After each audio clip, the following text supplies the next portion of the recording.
Greetings, Guardians. Bear here with another episode of 5 Minute Truths. Once again, I'm going to take a concept that I think might be important to the Guardians and tell you everything that I know about it in an easy-to-manage 5-minute video. Today's question: how can a spiritual awakening affect you socially? Hey there, Guardians. Once again, we're going to keep moving through the diverse subtopics of our spiritual awakening series with today's 5-minute truth. This time, we're focusing on how a spiritual awakening might affect your view of society or how you interact socially.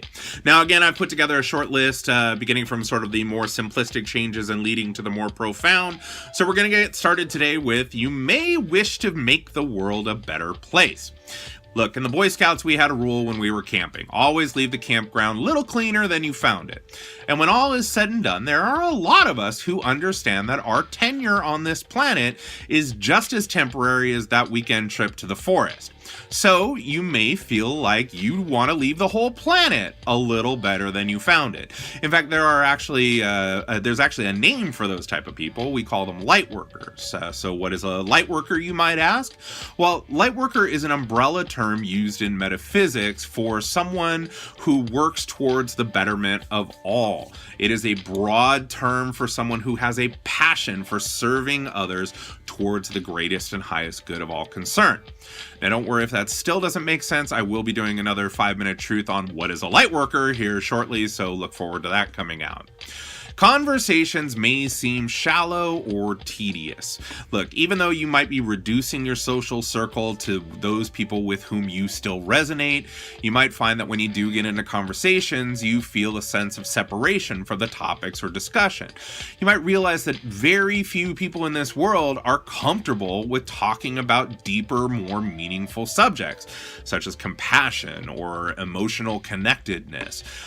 In conversations, you may get annoyed or agitated or feel restless or downright disturbed by the trivialities of what constitutes modern conversation.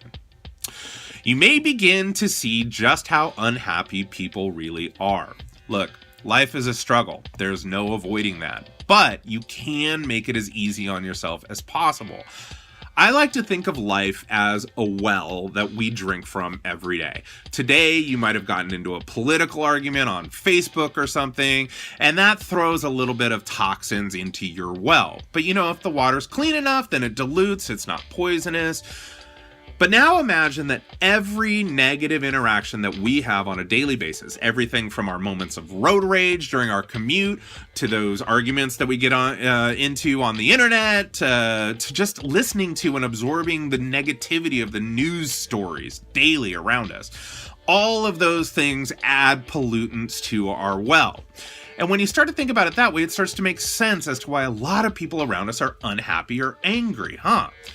Look, things that upset you are going to happen. But I was taught that if you give yourself 7 seconds to feel it, process it, and let it go, if you can catch yourself and give yourself those few seconds to move through that and deal with it before you pour the toxins into your well, you will live an energetically cleaner and much happier life.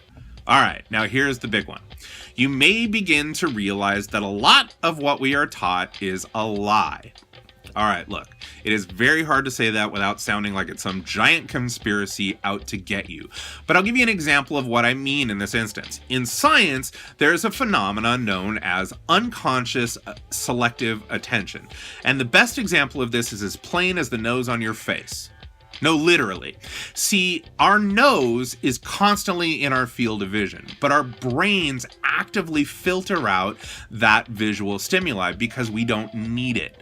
In fact, some professional magicians even take advantage of this natural phenomena when performing their sleight of hand tricks. But as it relates to an awakening, you might start to see how many of the beliefs, ideals, or values are actually inherited from your culture or your surroundings, but they're not actually your own. Like me, many of us might have grown up in the same church that your parents or grandparents attended, but those teachings may not still resonate with you, and that's okay.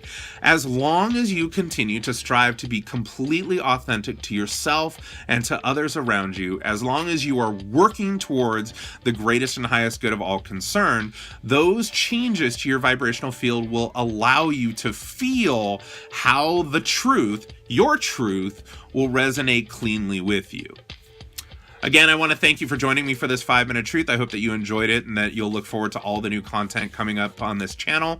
If you do want to keep up with that content, make sure you subscribe. Go ahead and click that notification bell to stay up to date with everything from the Guardians of Sacred Balance. So again, this is Bear saying, remember, in life, in love, and in spirit, keep pushing for that positive forward motion. Thank you.